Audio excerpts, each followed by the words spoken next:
నరేంద్ర మోడీ ప్రధానమంత్రి అయిన ఈ 10 సంవత్సరాల్లో క్రమంగా ప్రజాస్వామ్యం రోజు రోజుకి అంతరించిపోతూ ఉంది.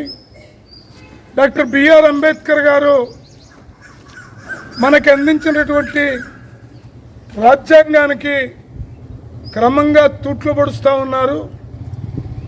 దేశంలో లౌకిక భావాల్ని అంతరించిపోయేటట్టు మత ఉన్మాదాన్ని రెచ్చగొడుతూ ముస్లింల మీద క్రైస్తవుల మీద తీవ్రమైన దాడులు చేస్తూ ఉన్నారు.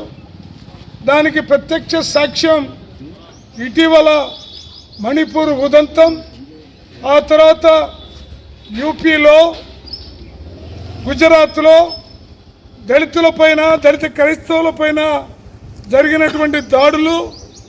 అంటే ఈయన గారు ప్రధానమంత్రి అయింది ఈ దేశంలో ఉన్నటువంటి మతాల మధ్య చిచ్చు పెట్టి దేశంలో ఉన్నటువంటి రాజ్యాంగాన్ని పాతరేసి ఉన్నటువంటి విశాలమైనటువంటి వేల కులాలు ఎన్నో మతాలు ఉన్నటువంటి వికసిస్తున్నటువంటి భారతదేశంలో కులాల చిచ్చు మతాల చిచ్చు పెట్టి నరేంద్ర మోడీ ఒకవైపున దేశంలో అస్థిరతని ఏర్పాటు చేస్తూ ఉన్నాడు.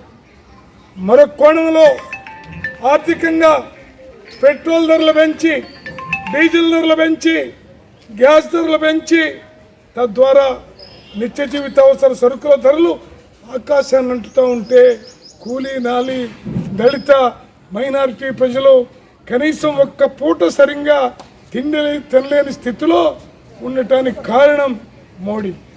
ఈ మోడీ మొత్తం అన్ని రాష్ట్రాల్లో ఉన్నటువంటి వాళ్ళని బెదిరిస్తూ ఉన్నాడు.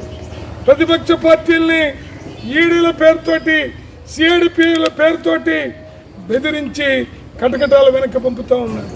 దానికి ఇటీవల జరిగినటువంటి ఆమ్ ఆద్మీ అధ్యక్షుడు కేజ్రీవాల్ ఉదంతం క్లియర్గా కనపడుతూ ఉంది. బాగా బాకాలు ఉత్తున్నాడు. 400 వస్తాయని 40 సీట్లు మించి నరేంద్ర మోడీకి రావడానికి అవకాశమే లేదు.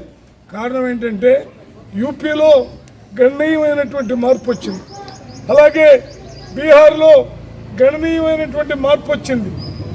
ఇంకా దక్షిణాదిలో ఒక్క సీటు కూడా వచ్చే పరిస్థితుల్లో నరేంద్ర మోడీ పార్టీ బీజేపీ లేదు. అందువల్ల ప్రజలు, విఘ్నులు, మైనారిటీలు, దళితులు, దళిత క్రైస్తవులు అందరూ ఆలోచించండి. ఇండియా కూటమిని గెలిపించండి, భారతదేశాన్ని రక్షించండి అని ఈ సందర్భంగా తెలియజేస్తూ, మన రాష్ట్రం పగలు చంద్రబాబుతో కాపురం, రాత్రి జగన్మోహన్ రెడ్డితో కాపురం చేస్తూ ఉంటే జనం పిచ్చోళ్ళు అనుకుంటున్నారా?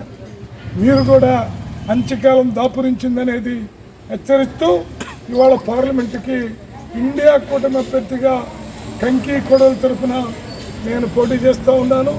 అలాగే మంగళగిరిలో జొన్నా శివశంకరు సుత్తి కొడల నక్షత్రం తరఫున పోటీ చేస్తూ ఉన్నాడు. గుంటూరు వనలో మస్తాన్ వాళ్ళ అస్తం గుర్తు తరఫున పోటీ చేస్తూ ఉన్నాడు. మిగతా నియోజకవర్గాల్లో కూడా అస్తం గుర్తు ఉంటుంది. కాబట్టి అందరినీ గెలిపించాలని, ఇండియా కూటమిని గెలిపించాలని ప్రజలకు విజ్ఞప్తి చేస్తూ ఉన్నాం.